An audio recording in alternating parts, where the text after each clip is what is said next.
Hey friends, welcome back. Today I'm going to teach you how to make a green goddess salad with homemade green goddess salad dressing.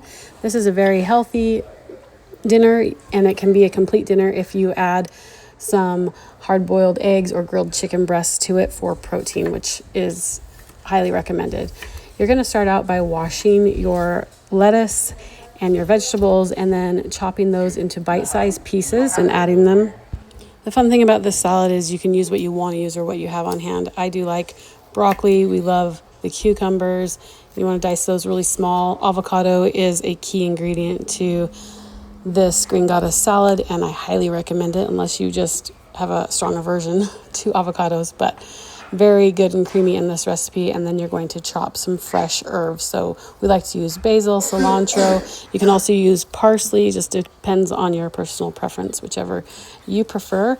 And then get all of those delicious greens into your salad bowl and give them a gentle toss together. At this point, you can add your hard-boiled eggs, your grilled chicken, and sunflower seeds and feta cheese at this point, or you can wait until after you get it dressed, but I do add them all, stir them all together, and then we're going to make the creamy homemade green goddess salad dressing.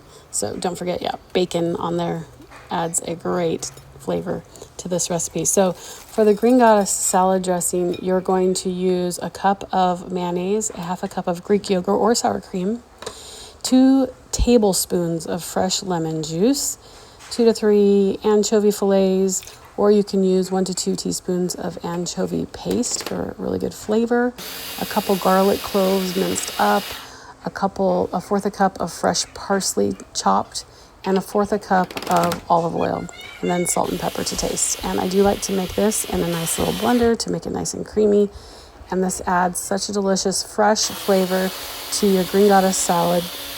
And you might want to just keep it around the refrigerator to use on other salads too.